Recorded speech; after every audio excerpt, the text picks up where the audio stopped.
Hey guys, welcome back to Drogba. और history of the club का जो last episode था जिसमें हमने रियल मैड्रिड की हिस्ट्री के बारे में डिस्कस किया था, तो उस पर काफ़ी अच्छा एक पॉजिटिव फीडबैक मिला मुझे। और उसमें काफ़ी ज़्यादा डिमांड थी दो क्लब्स की हिस्ट्री के बारे में बात करनी थी, जिसमें तो एक थे मैनचेस्टर यूनाइटेड, दूसरे थे एफसी बार्सिलोना।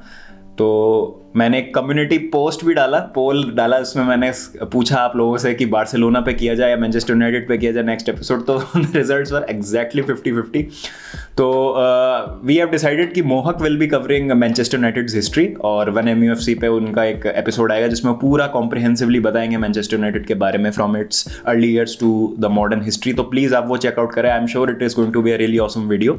तो I am going to cover Barcelona's history in today's video.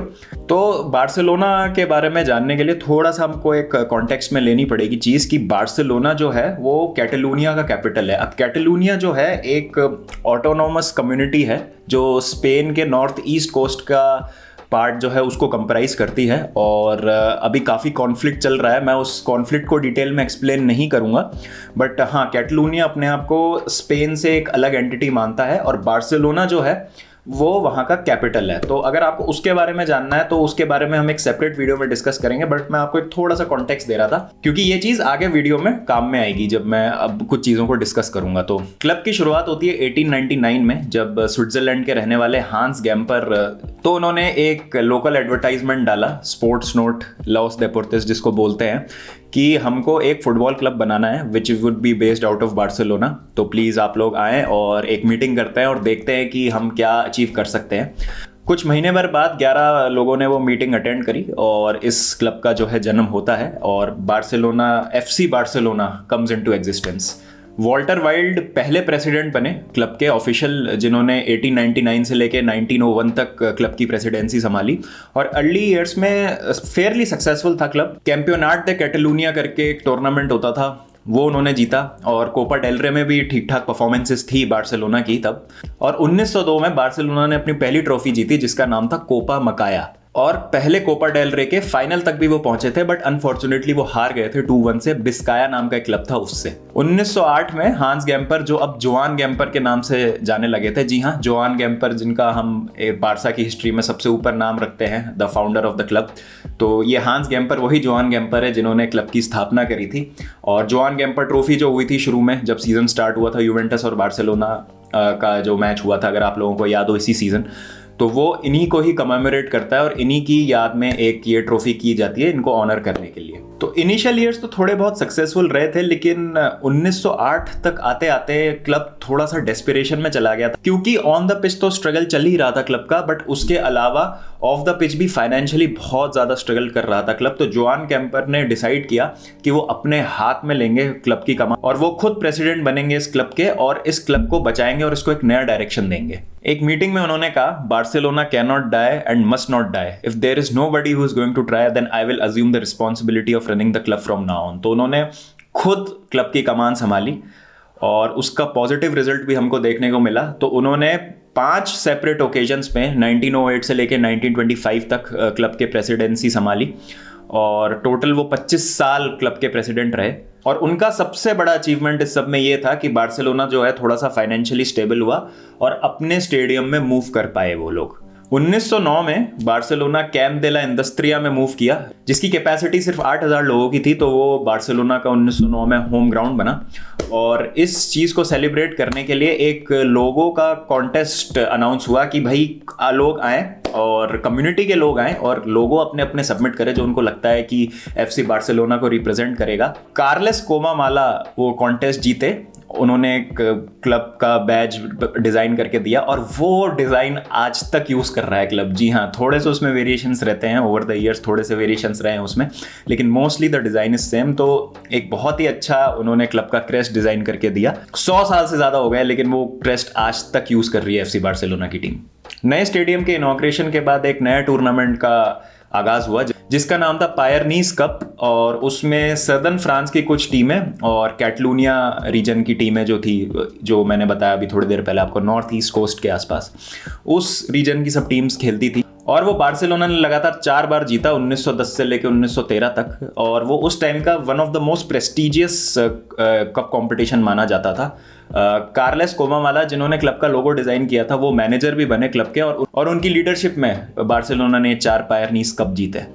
और इसी बीच क्लब की जो ऑफिशियल लैंग्वेज थी वो कास्टिलियन से चेंज करके कैटलान कर दी गई। तो क्लब का जो एक कल्चर था और जो क्लब का एक फिलॉसफी थी वो ये था कि हमको गेम से उतना मतलब नहीं है जितना हमको इस क्लब की वैल्यूज से मतलब है, और इस क्लब की जो एक कलेक्टिव आइडेंटिटी है, जो एक कैटलान आइडेंटिटी है, वो हमको रिप्रेजेंट करनी है थ्रू FC बार्सिलोना।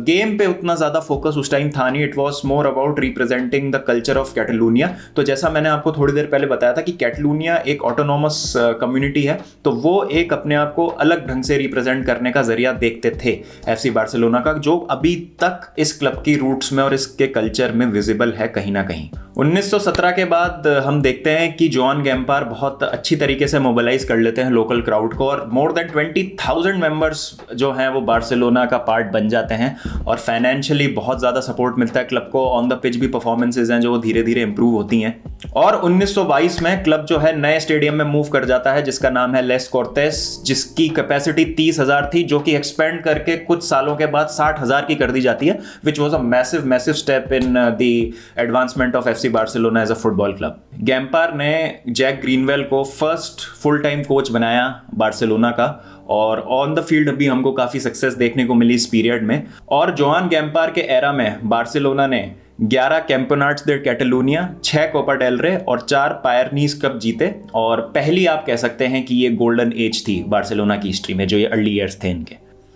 1925 के बाद हम देखते हैं कि एक काफ़ी टमल्चुअस टाइम आता है बार्सिलोना की हिस्ट्री में, और काफ़ी मतलब एक दिक्कत वाला समय आता है जिसका सामना करना पड़ता है बार्सिलोना को और वहाँ के लोगों को। ना केवल फुटबॉलिंग टर्म्स में, पॉलिटिकल सिचुएशन भी काफ़ी ख़राब हो जाती है कंट्री की, क्योंकि Spanish civil war, internal conflict, बहुत सारी चीज़ें स्टार्ट हो जाती हैं। 1925 में प्रीमो दे रिवेरा जो उस टाइम डिक्टेटर थे, उनकी एक रॉयल मार्च हो रही थी जिसको बहुत क्राउड ने जीयर किया और अच्छा रिसेप्शन नहीं मिला। तो एज अ रिजल्ट पनिशमेंट दिया गया डिक्टेटर के द्वारा बार्सिलोना को, और ग्राउंड जो है उनका होम ग्राउंड वो 6 महीने के लिए बंद कर दिया गया। एज अ रिजल्ट जोआन गैम्पार को रिजाइन करना पड़ा from the clubs presidency, but still performances थी वो ठीक थी बार्सिलोना की। 1929 में पहली स्पेनिश लीग ऑर्गेनाइज हुई और बार्सिलोना इनॉग्रल स्पेनिश लीग के चैंपियंस बने 1929 में।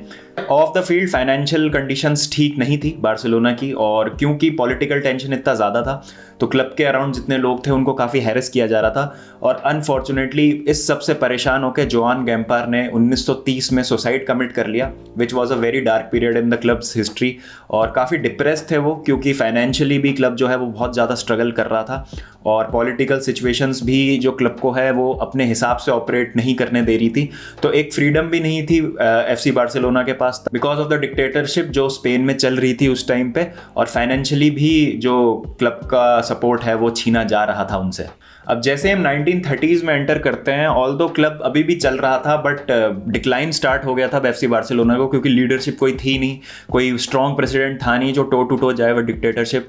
फाइनेंशियल सपोर्ट क्लब को था नहीं, ऑफ द फील्ड भी परफॉर्मेंसेज जो थी वो ख़राब हो रही थी, और स्पेनिश सिविल वॉर की तरफ हम बढ़ने लगे थे धीरे धीरे, जिसकी वजह से सारी जो चीज़ें हैं वो अफेक्ट होने लगी थी बार्सिलोना कम्युनिटी में।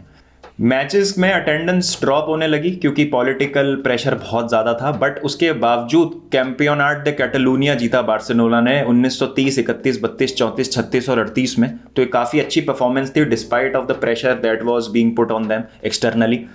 1936 में जब सिविल वॉर चालू हुआ तो बार्सिलोना में बहुत सारे प्लेयर्स ने अपने आप को एनलिस्ट किया against the military uprising. Atletico Bilbao के भी बहुत सारे प्लेयर्स उसमें शामिल थे। तो वो एक अटेम्प्ट था कि भाई अब हम सिविल वॉर में भी अपना एक रखेंगे, अपना प्रेजेंट शो करेंगे, और वी आर अगेंस्ट इट। और बहुत ज़्यादा परेशानी का समय था ये बार्सिलोना के लिए एज अ क्लब। एक बहुत ही बड़ा मोमेंट जो आया क्लब की हिस्ट्री में वो था जब इस अपराइजिंग के दौरान, सिविल वॉर के दौरान, जोसेफ सनियोल जो उस टाइम क्लब के प्रेसिडेंट थे 1936 में, उनका मर्डर कर दिया गया और एज अ मार्टर उस टाइम उनको डब किया गया बार्सिलोना की हिस्ट्री में, जो आज तक एक बहुत बड़ा इवेंट माना जाता है। बार्सिलोना की टीम 1937 में यूनाइटेड स्टेट्स और मेक्सिको के टूर पे गई, जहां पर उनको बहुत अच्छे से रिसीव किया गया और पॉलिटिकल रीजंस की वजह से उनको फाइनेंशियल सिक्योरिटी भी दी गई। लेकिन उतना ही उनको हार्ड हुआ अपने लोकल स्पेन में आके ट्रॉफीज़ के लिए कंटेस्ट करना, क्योंकि यहाँ पर तो रिबेलियन चल रहा था और आधे से ज़्यादा प्लेयर्स ने असाइलम ले लिया था फ्रांस और मैक्सिको में। तो ये एक बहुत अजीब सा टाइम था क्लब की हिस्ट्री में, और यहाँ से क्लब कैसे अपने आप को रीबिल्ड करता किसी को भी आइडिया नहीं था। बहुत ज़्यादा मुश्किल थी और चीज़ें ख़राब हो गई 1938 में, जब इटालियन एयरफोर्स ने बार्सिलोना पे बम गिरा दिए। जी हाँ, बम्बार्डमेंट कर दी एरियल, जिसमें 3000 से ज़्यादा लोगों की जानें गईं। और एक तरीके से अब जो कैटलूनिया था उसको पूरी तरीके से दबा दिया गया था। सिर्फ 3500 मेंबर रह गए थे क्लब में, जो एक टाइम पे 30,000 लोगों की कैपेसिटी होल्ड करने वाला स्टेडियम था। अब सिर्फ 3500 लोग जो क्लब के एकदम अल्ट्रास थे वो रह गए थे क्लब के मेंबर्स। और बहुत मुश्किल हो रही थी अब क्लब को। सारे उनके सिंबल्स, उनकी लैंग्वेजेस, कैटलूनिया से कुछ भी जो रिलेटेड था, कुछ भी अगर कैटलूनिया को रेफर कर रहा था, सब कुछ बैन कर दिया गया था उस टाइम। और एज अ रिजल्ट कैटलूनिया का जो फ्लैग है जो हम बार्सिलोना के लोगों में देखते हैं वो भी उनको हटाना पड़ा। कैटलूनिया टर्म्स जो हैं वो बैन कर दी गई। तो FC बार्सिलोना को अपना नाम चेंज करके अब क्लब दे फुटबॉल बार्सिलोना रखना पड़ा, जो कि एक स्पेनिश टर्म है रादर देन अ कैटलूनिया टर्म। 1943 में कोपा डेल रे का सेमीफाइनल हो रहा था, जिसके 2 लेग होने थे। तो पहला लेग तो बार्सिलोना ने काफ़ी कंफर्टेबली जीत लिया था 3-0 से। लेकिन जब सेकंड लेग हुआ तो उसके पीछे आज तक एक बहुत बड़ी मिस्ट्री है। डिक्टेटरशिप जो थी उस टाइम, वो नहीं चाहती थी कि बार्सिलोना रियल मैड्रिड को हरा के, जिनमें डिक्टेटर्स का डायरेक्ट इन्वॉल्वमेंट था, उनको हरा के वो फाइनल में पहुंचे। तो ऐसी न्यूज़ है कि वो मैच में इंटरफेरेंस किया डिक्टेटर्स ने बार्सिलोना के। जो पुलिस थी उन्होंने जाके बार्सिलोना के प्लेयर्स को थ्रेटन तक किया था चेंजिंग रूम में कि आपको जाके जीतना नहीं है आज, अगर आप अच्छा खेलेंगे तो आपके साथ सही नहीं होगा। और 11-1 से रियल मैड्रिड वो जीता था, जो कि आज तक रिकॉर्ड विक्ट्री का मार्जिन है एक एल क्लासिको में। तो ये बहुत ज़्यादा कंट्रोवर्शियल चीज़ है, लेकिन आज तक इसका कोई प्रूफ आया नहीं है। बट हम कह सकते हैं कि it is easy to believe, क्योंकि उस टाइम बहुत ज़्यादा दबाया जा रहा था बार्सिलोना और कैटलूनिया को। इतनी दिक्कतों के बावजूद 1940s और 1950s में ठीक ठाक सक्सेस एंजॉय करी बार्सिलोना ने। जोसेफ सेमेटियर जो कोच थे बार्सिलोना के, उन्होंने 1945 में ला लीगा जिताई बार्सिलोना को पहली बार 1929 के बाद। तो इतना लंबा इंतजार करना पड़ा 16 साल का बार्सिलोना फैंस को अपनी नेक्स्ट ला लीगा चैंपियनशिप का। उसके बाद 1948 और 1949 में भी बार्सिलोना ने ला लीगा जीती। 1950 में लाजियो कुबाला को साइन किया गया, जो कि एक बहुत इंपॉर्टेंट फिगर बने 1950s की सक्सेस का बार्सिलोना में। तो कोच फर्डिनेंड डाउचिक और लाजियो कुबाला ने मिलके 5 ट्रॉफीज जिताई बार्सिलोना को, जिसमें 1953 में बार्सिलोना ने ला लीगा और कोपा डेल रे दोबारा जीता। अब 1957 में आते हैं, जहां हम देखते हैं कि बार्सिलोना का स्लो एंड स्टेडी राइज हो रहा है, जो कि इतना उनका टमल्चुअस टाइम था उसमें भी उन्होंने कुछ हद तक सक्सेस पाई थी 1940s में। बट अब हम देखते हैं कि हाँ, अब बार्सिलोना जो है वो एक रियल पावर बनने की तरफ जा रहा है, प्रोग्रेस कर रहा है। ऑल्दो 1960s जो था वो मोस्टली रियल मैड्रिड की डोमिनेंस थी ला लीगा में, क्योंकि इतना सक्सेसफुल नहीं रही थी बार्सिलोना। और 1957 में कैंप नू जो है उसका इनॉग्रेशन होता है। बार्सिलोना फाइनली अपना जो स्टेडियम है, जो बड़ा स्टेडियम, उनका एक सपना था कि एक उनका अपना खुद का एक बड़ा स्टेडियम हो, वो बना लेते हैं। उसकी वजह से फाइनेंसेस काफ़ी हिट होते हैं उनके, तो almost they are left with no money to sign any big players जो अराउंड यूरोप में खेल रहे थे उस टाइम पे। बट लुइस सुआरेस का हम यहाँ पर देखते हैं इमरजेंस होता है। एक young player Luis Suarez ji, ये लुइस सुआरेस नहीं जो अभी खेल रहे हैं एटलेटिको मैड्रिड में, but the original Luis Suarez, जिनका हम देखते हैं कि राइज होता है थ्रू द रैंक्स। और हेरेरा के साथ, जो कि कोच थे उस टाइम बार्सिलोना के, सक्सेस अचीव करती है बार्सिलोना लेट 50s में। और as a result of that 1960 में बैलन डोर मिलता है लुइस सुआरेस को, जो कि एक काफ़ी बड़ी अचीवमेंट थी। First Barcelona player to win the Ballon d'Or was Luis Suarez in 1960। और जैसा मैंने कहा, ऑल्दो 1960s पूरा रियल मैड्रिड की डोमिनेंस थी ला लीगा में, बट स्टिल बार्सिलोना ने थोड़ा सा अपना वहां पर दमखम दिखाया। और 1968 के कोपा डेल रे के फाइनल में सैंटियागो बर्नाबाउ स्टेडियम में रियल मैड्रिड को हरा के उन्होंने वो ट्रॉफी अपने नाम करी। और जब 1974 में फ्रैंको की डिक्टेटरशिप एंड हुई, तो वापस से क्लब दे फुटबॉल बार्सिलोना बन गया फुटबॉल क्लब बार्सिलोना। तो वापस वो अपने कैटलान रूट्स पे जाने लगे, और एक हमने देखा कि डेमोक्रेसी का जो है वहाँ पर एक आगाज़ होता है। और 1973-74 सीजन की शुरुआत बहुत ही अमेजिंग तरीके से होती है। बार्सा को all out in the transfer market, और योहान क्राइफ को साइन करती है आयक्स से Barcelona for a record 920,000 pounds, जो कि एक रिकॉर्ड ट्रांसफर फी थी उस टाइम पे। और क्विकली वो फैन फेवरेट बन गए, क्योंकि उन्होंने प्रेस कॉन्फ्रेंस में बोला कि मैंने रियल मैड्रिड के ऊपर बार्सिलोना को इसलिए चुना क्योंकि मैं डिक्टेटरशिप में नहीं खेलना चाहता था फ्रांसिस्को फ्रैंको की जो थी।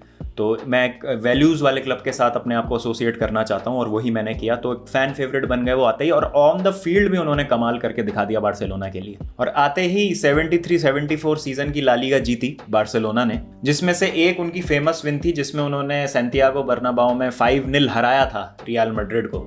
तो कि जो उस टाइम पे एक बहुत बड़ी अचीवमेंट थी, और ज़्यादा फ़ैन फेवरेट बन गए जब उन्होंने अपने बेटे का नाम जॉर्डी रख दिया, योहान क्राइफ ने।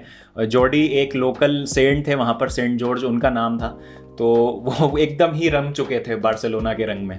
और 1973 और 74 में 2 बार लगातार बार्सिलोना के लिए खेलते हुए उनको European player of the year मिला। तो पहले प्लेयर बने वो जिन्होंने 3 बैलन डोर जीते। तो ये भी एक बहुत बड़ी अचीवमेंट थी उस टाइम बार्सिलोना के लिए।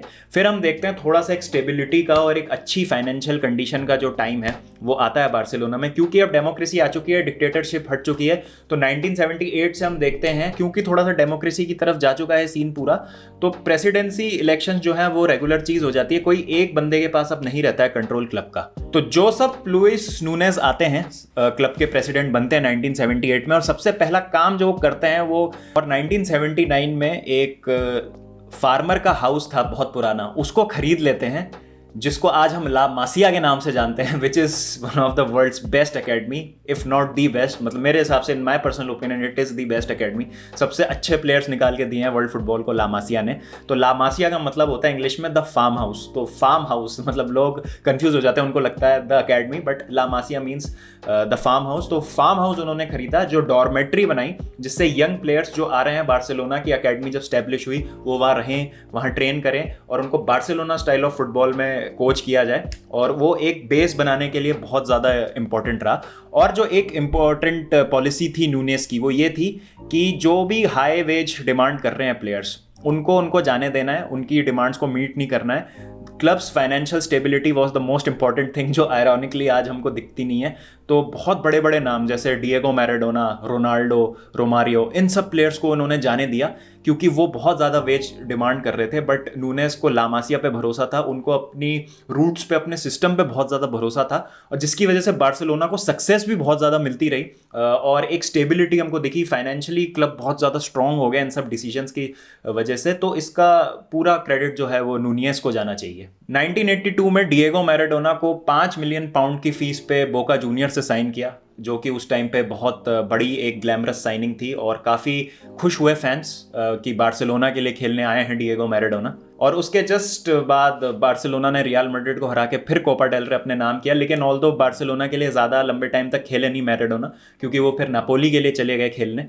बट हाँ, वो एक स्टेटमेंट थी कि बार्सिलोना भी जो है वर्ल्ड के बेस्ट प्लेयर साइन कर सकता है, क्योंकि अब क्लब जो है वो फाइनेंशियली स्टेबल हो गया था, ऑन द फील्ड परफॉर्मेंसेस भी बहुत अच्छी हो गई थी, और यूरोपियन फुटबॉल में भी बार्सिलोना अपना धीरे धीरे एक मुकाम बनाने में कामयाब हो रही थी। 1984-85 सीजन में टेरी वेनेबल्स बने मैनेजर बार्सिलोना के, और उस साल बार्सिलोना अपना सेकंड यूरोपियन फाइनल खेली, और अनफॉर्चुनेटली वो हार गए तब, और स्टाउ बुचारेस्ती ने उनको हरा दिया उस फाइनल में, और काफ़ी एक ड्रामेटिक फाइनल हुआ वो। तो डिसअपॉइंटमेंट, लेकिन बट साइंस ऑफ प्रोग्रेस, क्योंकि अब बार्सिलोना भी जो थी वो यूरोपियन कप के फाइनल्स में जाने लगी थी। और मिड 80s में थोड़ा सा एक टेंशन अराइज होने लगा, जब क्रेजी बॉयज़, जिसको बॉयज़ नॉइस बोलते हैं स्पेनिश में, उनमें और नूनेस में एक टेंशन क्रिएट हो गया, क्योंकि वो काफ़ी रेडिकल थिंकिंग के लोग थे और अल्ट्रा थे बार्सिलोना के। तो उनको किसी भी तरीके की डिक्टेटरशिप पसंद नहीं थी। जो देख रहे थे वो कि नूनेस ने पूरा कंट्रोल अपने हाथ में ले लिया था, लेकिन वो बहुत अच्छा काम कर रहे थे क्लब के लिए, तो बाकी लोगों को दिक्कत नहीं थी। बट यहाँ पर इन लोगों को, एक जो पर्टिकुलर सेक्शन ऑफ फैंस था, उनको दिक्कत थी। तो काफ़ी वैंडलिज्म, काफ़ी क्रेजी चीज़ें हुई हैं, बहुत हाई लेवल पे अरेस्ट भी हुए थे इनके, क्योंकि ये बहुत ज़्यादा हैवक क्रिएट कर देते थे, मार पिटाई कर देना और माहौल ख़राब कर देना मैचेस के दौरान। तो ये सब चीज़ें बहुत होने लगी थी, टेंशन क्रिएट हो गया था। तो ये एक चीज़ थी जो नहीं चाहिए थी बार्सिलोना को, क्योंकि क्लब जो है थोड़ा सा पॉजिटिव डायरेक्शन में मूव करने लगा था। 1986 के वर्ल्ड कप के जो टॉप स्कोरर थे गैरी लिनेकर, उनको साइन किया और बार्सिलोना कैंप नू लेके आई उनको। लेकिन तब भी अब टेंशन जो था वो बहुत ज़्यादा हो चुका था, क्योंकि कोई सक्सेस मिली नहीं थी, और नूनेस के अगेंस्ट अब बहुत ज़्यादा आवाज़ें उठने लगी थी। प्लेयर्स ने रिबेलियन करना स्टार्ट कर दिया था, और नूनेस का जो अब टाइम था ज़्यादा बचा नहीं था as president of Barcelona. Although वो सीज़न ट्रॉफी वाइज तो सक्सेस में एंड हुआ बार्सिलोना के लिए 1987-88 सीज़न, जिसमें उन्होंने रियल सोसिएडाड को फाइनल में हरा के कोपा डेल रे ट्रॉफी अपने नाम करी। लेकिन चीज़ें जो थी ऑफ द पिच काफ़ी अच्छी नहीं थी फिर से बार्सिलोना की प्रेसिडेंसी को लेकर, बट स्टिल क्योंकि ऑन द फील्ड नूनेस का काम काफ़ी अच्छा चल रहा था, he continued to be the president of Barcelona. और 1988 में देखते हैं हम योहान क्राइफ वापस आते हैं बार्सिलोना और एज अ मैनेजर आते हैं और एक ड्रीम टीम असेंबल करते हैं वो, जिसमें हम देखते हैं बहुत सारे प्लेयर्स जैसे Pep Guardiola, Bakero, Goiko, Nadal, Ronald Koeman, Michael Laudrup और रिस्टो स्टोइचकॉफ। तो इस तरीके की एक टीम हमको देखने को मिलती है which was a mix of players brought up from La Masia और एक कुछ इंटरनेशनल प्लेयर्स की साइनिंग्स और कुछ बिग नेम साइनिंग्स और ला मासिया का एक बहुत अच्छा कॉम्बिनेशन हमको देखने को मिलता है अंडर योहान क्राइफ, जो उनका विजन था। और फाइनली हमको एक ड्रीम टीम देखने को मिलती है जो बहुत ज़्यादा सक्सेस अचीव करती है बार्सिलोना के लिए। और Pep Guardiola one of the first graduates थे ला मासिया के जिनको टीम में जगह मिली, और पेप ग्वार्डियोला आज हमको पता है कि he is one of the best coaches in the world right now. और योहान क्राइफ के अंडर 4 बार बार्सिलोना ने लगातार ला लीगा जीती फ्रॉम 91 टू 94, और 1992 का उन्होंने यूरोपियन कप भी जीता जिसको हम चैंपियंस लीग के नाम से जानते हैं आज, जिसमें उन्होंने सैम्पडोरिया को हराया, वेम्बली में वो फाइनल हुआ था। तो फाइनली यूरोपियन सक्सेस मिल गई यहाँ पर बार्सिलोना को, एक बड़ी यूरोपियन सक्सेस मिलती हुई। क्राइफ 8 साल मैनेजर रहे बार्सिलोना के, जिसमें उन्होंने 11 ट्रॉफीज जीती, और लास्ट 2 सीजन्स में वो कुछ जीत नहीं पाए बार्सिलोना के साथ, तो नूनेस के साथ उनका टेंशन बढ़ गया और फिर वो क्लब छोड़ के चले गए। और क्राइफ के डिपार्चर के बाद एक कूप लीड किया गया जोआन लपोर्ता के द्वारा, जो आज प्रेसिडेंट है, करंट प्रेसिडेंट है बार्सिलोना के। उस टाइम उन्होंने ये बोला कि क्राइफ जैसा आदमी अगर क्लब छोड़ के जाता है तो इससे पता चलता है कि जो नूनेस है वो भी करप्ट हो चुके हैं, और जिन वैल्यूज़ पे उन्होंने क्लब को खड़ा किया था वो उस वैल्यू से स्टैंड बाय नहीं करते। लेट 90s में हमने देखा काफ़ी बड़े बड़े नाम बार्सिलोना ने साइन करे, जैसे Ronaldo R9, the original Ronaldo, वो आए, और उसके बाद लुइस फीगो हमने देखा, रिवाल्डो आए। लेकिन अगेन ये प्लेयर्स ज़्यादा टाइम तक खेले नहीं। रोनाल्डो जैसे ऑल दो उन्होंने 47 गोल्स मारे 49 अपीयरेंसेस में बार्सिलोना के लिए, लेकिन फिर वो इंटर मिलान चले गए for a big money move. फिर उसके बाद हमने देखा कि 99 में फिर ला लीगा जीती बार्सिलोना ने, पर उन्होंने यूरोपियन फुटबॉल में उस तरीके की सक्सेस अचीव नहीं करी जिस तरीके की दूसरे क्लब्स, इटालियन क्लब्स जैसे AC मिलान, लिवरपूल इंग्लिश क्लब्स में, या फिर रियल मैड्रिड ही कर चुके थे। तो वो एक थोड़ा सा ज़रूर फेलियर रहा, और उसकी वजह से 2000 में नूनेस ने खुद ने रिज़ाइन कर दिया from the presidency of Barcelona. और इसी बीच लुई वैन गाल भी बने थे मैनेजर बार्सिलोना के, तो उन्होंने भी नूनेस के साथ रिजाइन कर दिया because they did not achieve European success. 2000 से लेकर 2003 तक हमने देखा जोआन गैस्पार्ट जो थे वो बने फिर बार्सिलोना के प्रेसिडेंट, और उसमें बहुत कुछ कर नहीं पाई बार्सिलोना, बहुत ही मतलब खराब रहा टाइम उनका, कुछ ना यूरोपियन लेवल पे अचीव कर पाए। और हमने देखा कि उनके बहुत सारे इंपॉर्टेंट प्लेयर्स भी दूसरे क्लब जाने लगे थे, जैसे लुइस फीगो को स्टील कर लिया था रियल मैड्रिड ने, जैसा मैंने अपने हिस्ट्री ऑफ रियल मैड्रिड वाले वीडियो में बताया था कि फ्लोरेंटिनो पेरेज उनको ले आए थे रियल मैड्रिड। तो ये इस तरीके की चीज़ें जो थी वो फैंस को अच्छी नहीं लगी। 2002-2003 सीजन के फरवरी में इतनी ख़राब परफॉर्मेंस हो गई थी बार्सिलोना की कि वो 15th थे टेबल में, तो क्लब जो है अब थोड़ा सा डिक्लाइन में जाने लगा था, क्योंकि एक इंस्टेबिलिटी आ गई थी प्रेसिडेंसी में, प्लस कोई लीड करने वाला नहीं था क्लब को, और जो उनके सुपरस्टार प्लेयर्स थे वो भी अब क्लब छोड़ के दूसरे क्लब्स जाने लगे थे। जोआन गैस्पार्ट के रिजाइन करने के बाद इंटरिम 1-2 प्रेसिडेंट्स और आए जिन्होंने थोड़ा सा इंटरिम वाला रोल निभाया, लेकिन कुछ ज़्यादा उसमें सक्सेस दे नहीं पाए। फिर हम देखते हैं जोआन लपोर्ता आते हैं as a president of Barcelona, और पहला काम जो करते हैं वो था रोनाल्डिनियो को खरीदना बार्सिलोना के लिए PSG से, और उस साइनिंग ने बिल्कुल नक्शा ही बदल दिया इस क्लब का, क्योंकि जोआन लपोर्ता उस टाइम काफ़ी यंग थे और उनमें अग्रेशन था, तो वो इस क्लब के लिए कुछ करना चाहते थे। तो उन्होंने सबसे पहले रोनाल्डिनियो साइन किया, उसके बाद एक यंग मैनेजर फ्रैंक रायकार्ड को लेके आए, और उसके अलावा उन्होंने और सुपरस्टार साइनिंग्स करी, जैसे Henrik Larsson, Ludovic Giuly, Samuel Eto'o, Rafael Marquez, Edgar Davids और डेको। इस तरीके के उन्होंने प्लेयर साइन करे और फिर से टीम को रीबिल्ड करने का काम किया। उसके साथ साथ ही मेड श्योर कि होम ग्रोन प्लेयर्स को भी टीम में इन्वॉल्व किया जाए और उनको ला मासिया से प्रमोट किया जाए सीनियर टीम में, जिसमें इंक्लूडेड थे चावी, इनिएस्टा, कार्लेस पेयोल और विक्टर वाल्डेस। और उसका हमको इंस्टेंट सक्सेस देखने को मिला। 2004-05 सीजन में बार्सिलोना ने ला लीगा जीती और सुपर कप दे स्पानिया भी जीती, और उसके बाद हमने देखा 2005-2006 सीजन में बार्सिलोना ने अपनी दूसरी चैंपियंस लीग जीती, which was a huge success in the clubs history. Arsenal को फाइनल में 2-1 हरा के उन्होंने ये जीती, और उसकी वजह से, उस परफॉर्मेंसेस की वजह से रोनाल्डिनियो को 2006 में बैलन डोर का भी अवार्ड मिला। तो ये एक बहुत अच्छा क्लब के लिए टाइम था उस समय। और उसी सीजन रियल मैड्रिड को भी सैंटियागो बर्नाबाओ में 3-0 से हराया था ला लीगा में बार्सिलोना ने। तो जो चीज़ें थी बहुत ही कम टाइम में जॉन लपोर्ता ने सही कर दी थी। तो जो 3-4 साल की पहले की अनसक्सेसफुल टाइम्स थे सारे बार्सिलोना फैंस भूल चुके थे। अब वो चैंपियंस ऑफ यूरोप बन चुके थे, स्पेनिश चैंपियंस बन चुके थे और क्लब जो था बहुत ही ज़्यादा पॉजिटिव डायरेक्शन में मूव करने लगा था। बट अगले 2 सीजन्स बार्सिलोना के लिए कुछ ज़्यादा सक्सेसफुल रहे नहीं। 2006-07 सीजन बार्सिलोना के लिए ट्रॉफी लेस रहा और उसके बाद 2007-08 की बात करें तो चैंपियंस लीग के सेमीफाइनल में पहुंचे और ला लीगा में 3rd फिनिश करे और कोपा डेल रे के भी सेमीफाइनल में आउट हो गए थे। तो काफी क्लोज रहे सक्सेस के, लेकिन सक्सेसफुल हो नहीं पाए। As a result Frank Rijkaard को सैक कर दिया गया और बार्सिलोना बी टीम में एक यंग मैनेजर था जिसका नाम था पेप ग्वार्डियोला।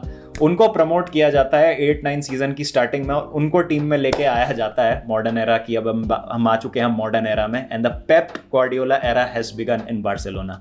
और फिर हम 4 साल देखते हैं जो पेप ग्वार्डियोला ने टीम बनाई। इसी बीच हम देखते हैं फ्रैंक रायकार्ड के लास्ट 2 सीजन्स में एक यंग प्लेयर निकल के आता है जिसका नाम है Lionel Messi and he takes the world by storm and after Pep Guardiola comes in. तो हम देखते हैं किस तरीके की टीम बनती है with some signings and a team comprising almost 90% of La Masia graduates. तो 8-9 सीजन बहुत ही ज़्यादा सक्सेसफुल रहता है बार्सिलोना के लिए। ट्रेबल जीत जाते हैं पेप ग्वार्डियोला अपने पहले ही सीजन में, ला लीगा जीत जाते हैं, कोपा डेल रे जीत जाते हैं और चैंपियंस लीग जीत जाते हैं। बार्सिलोना ड्रामेटिक स्टाइल में चेल्सी को नॉकआउट करके चैंपियंस लीग के सेमीफाइनल में फाइनल में जगह बनाती है जहाँ वो मैनचेस्टर यूनाइटेड को हरा देते हैं फाइनल में। और एक बेहतरीन सक्सेस। और हम देखते हैं कि लियोनेल मेसी को अपना पहला बैलन डोर भी मिलता है और वहां से लेके अगले 4 साल तक 2009, 10, 11, 12 लगातार 4 साल लियोनेल मेसी बैलन डोर जीतते हैं। और credit has to go to Pep Guardiola for making Messi the superstar he was in his early years. और जिस तरीके की टीम उन्होंने बना के दी और एक स्टैब्लिश कर दिया अपने आप को एज अ ग्रेट मैनेजर उन्होंने। फिर 2010 में हम देखते हैं बार्सिलोना फिर से ला लीगा जीतती है। 2010-11 सीजन में बार्सिलोना फिर मैनचेस्टर यूनाइटेड को फाइनल में हरा के चैंपियंस लीग जीतती है, ला लीगा अपने नाम करते हैं। कोपा डेल रे के फाइनल में हार जाते हैं but almost very close to the treble. और फिर 11-12 सीजन में हम देखते हैं वो मेसी का अनबिलीवेबल फॉर्म, वो 2012 वाला सीजन जिसमें उन्होंने गर्ड मुलर का रिकॉर्ड तोड़ा था, वो कैलेंडर ईयर। 11-12 में बार्सिलोना का थोड़ा सा डोमिनेशन एंड होता है, चैंपियंस लीग के सेमीफाइनल में बाहर हो जाते हैं। कोपा डेल रे ज़रूर जीतते हैं लेकिन ला लीगा हार जाते हैं। जोसे मरीनियो की रियल मैड्रिड उनको हरा देती है, बहुत ही खतरनाक टाइटल रेस थी वो। तो यहाँ जो है बार्सिलोना का ग्वार्डियोला एरा ख़त्म होता है और ग्वार्डियोला जो है वो छोड़ के चले जाते हैं। और इस सब में काफ़ी अच्छी चीज़ें अचीव करते हैं Guardiola. That famous 5-0 win against real Madrid in El Clasico वो अचीव करते हैं। उसके बाद हम देखते हैं कि नेमार की अराइवल होती है, सैंटोस से साइन करती है बार्सिलोना नेमार को, बहुत ही बड़ी साइनिंग उस टाइम पे। और 13-14 सीज़न हालांकि जीतने में नाकामयाब रहती है बार्सिलोना, एटलेटिको मैड्रिड वो सीज़न जीत जाती है टाइटल। लेकिन फिर हम देखते हैं कि लुइस सुआरेज को साइन किया जाता है लिवरपूल से बार्सिलोना के द्वारा और बार्टेमेयो एरा जो है यहाँ चालू होता है। और आते ही बार्टेमेयो अपने पहले सीज़न में ट्रेबल जिता देते हैं, लुइस एनरी के मैनेजर होते हैं बार्सिलोना के। और MSN की वो लीथल पार्टनरशिप हमको देखने को मिलती है, मेसी, सुआरेज, नेमार। और फिर हम देखते हैं कि बार्सिलोना फिर से यूरोपियन क्लब फुटबॉल में अब धूमधाम मचा देती है और that was peak Barcelona in my opinion जो हमने देखी। MSN की बहुत ही ज़्यादा खतरनाक पार्टनरशिप हमको देखने को मिलती है। 2015 में ट्रेबल जीतती है बार्सिलोना, चैंपियंस लीग में यूवेंटस को हरा के फाइनल में चैंपियंस लीग जीतते हैं, ला लीगा जीतते हैं और कोपा डेल रे भी जीतते हैं उस सीज़न। लेकिन इस बीच चीज़ें जो हैं बहुत ख़राब होना चालू होती हैं बार्सिलोना के लिए behind the scene. On the field तो सक्सेस मिलती है क्योंकि the team is flooded with superstars like Xavi, Iniesta, Busquets, Victor Valdes के बाद हम देखते हैं टर स्टेगन आते हैं, जोर्डी एल्बा आते हैं और हम देखते हैं माशेरानो हैं, पीके हैं, मेसी, सुआरेज, नेमार है। तो ऑन द फील्ड तो सब सही चलता है लेकिन ऑफ द फील्ड हम देखते हैं कि वेज स्ट्रक्चर जो है सुपरस्टार प्लेयर्स को लाने के लिए वो बढ़ता जा रहा है। उससे क्लब जो है वो डेट में आता जा रहा है। बट सारी चीज़ें छुप रही हैं क्योंकि क्लब ट्रॉफी जीतता जा रहा है।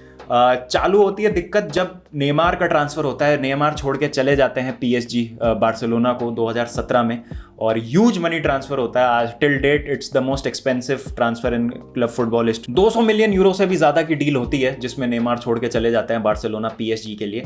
और वो जो पैसा आता है बार्सिलोना उसको बहुत ही गलत तरीके से इन्वेस्ट करती है।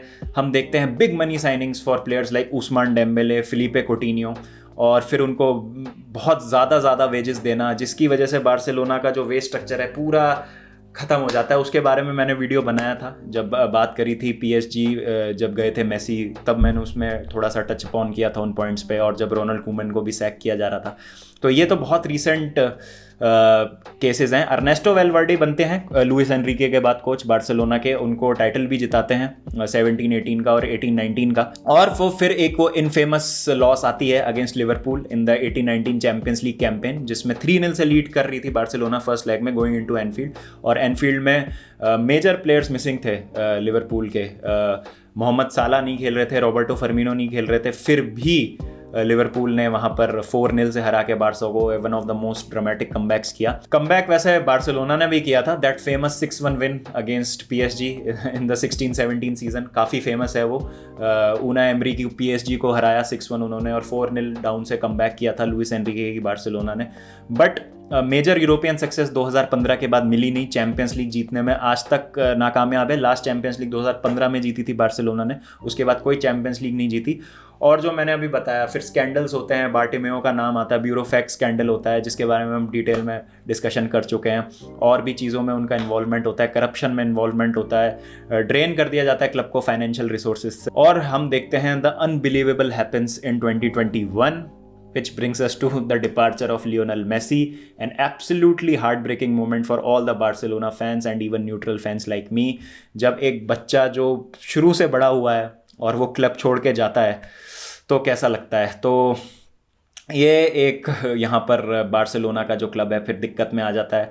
देन वी सी कि जब एंटोन ग्रीजमैन आते हैं उनको भी ख़रीदा जाता है, बिग मनी मूव, वो भी साइनिंग जो है बैकफायर हो जाती है।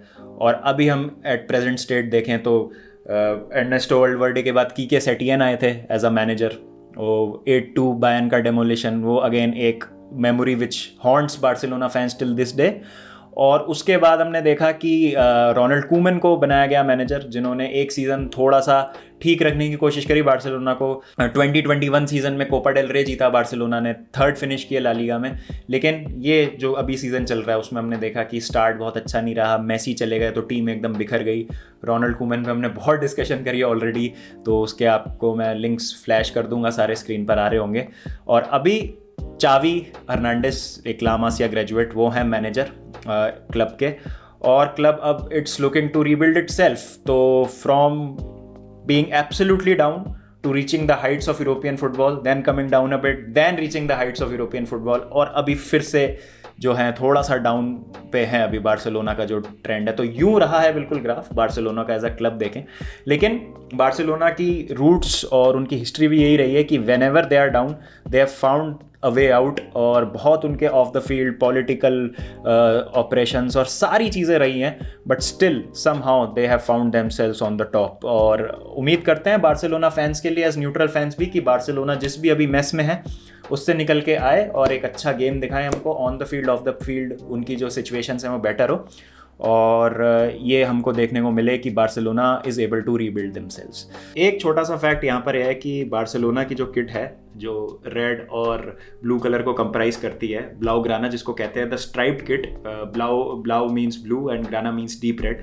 तो ये कहा जाता है कि जोहान गेम्पार जो स्विट्जरलैंड के थे, उनका होम टाउन बाजल था, तो बाजल की जो किट है FC बाजल की, वो भी ब्लाउ ग्राना कलर्स ही है, ऐसा माना जाता है। इसका कोई वो फिक्स स्टेटमेंट नहीं है, मतलब ऐसा कोई प्रूवन स्टेटमेंट नहीं है, बट बार्सिलोना की किट कलर्स के पीछे इंस्पिरेशन जो थी वो बाजल की किट कलर थी, एज जोहान गेम्पार जहाँ के रहने वाले थे स्विट्जरलैंड में, ऐसा माना जाता है, जो कि आज तक वही कलर हम देख रहे हैं ब्लाउग्राना कलर्स में दिखती है बार्सिलोना की टीम फील्ड पे। और अगर ट्रॉफीज जो इस क्लब ने जीती हैं उसकी बात करें तो 26 ला लीगा, 31 कोपा डेल रे, 13 कोपा डे एस्पानिया, 5 चैंपियंस लीग और 3 फीफा क्लब वर्ल्ड कप। तो इस तरीके की सक्सेस जो है हमको मेजर देखने को मिली है बार्सिलोना के द्वारा। अमेजिंग हिस्ट्री, और देखते हैं आगे क्या होता है इस क्लब में, बट बहुत ही रिच हिस्ट्री है बार्सिलोना की। तो गाइस, ये एक अटेम्प्ट था from my side to educate you about the history of Barcelona. कुछ अगर मेरे से पॉइंट्स मिस हो गए, जो ऑब्वियसली होंगे क्योंकि इतनी मैं रिसर्च करता हूँ तो कहीं ना कहीं मैं मिस करूँगा चीज़ों को। तो अगर मैंने कुछ मिस किया या कुछ गलत बताया तो feel free to reach out in the comment section, और फिर हम उस पर डिस्कशंस करेंगे। तो ये एक अटेम्प्ट। और Barcelona is a club with rich history, जिसका कल्चर उसकी आइडेंटिटी है, जिसके लोग उसकी आइडेंटिटी है, और वेल रूटेड है जो पूरा कम्युनिटी है इस क्लब के रंग में। तो आई होप आपको मज़ा आया होगा इसके एपिसोड में। आई होप आपको पता चला होगा what it is like to be a Barcelona fan, what it is like to be a Catalan. और अगर आपको अच्छा लगा तो प्लीज़ लाइक कर देना, शेयर कर देना, सब्सक्राइब कर देना। चलिए दोस्तों, फिर मिलेंगे नेक्स्ट वीडियो के साथ। जब तक अपना ध्यान रखें, take care and visca el Barca.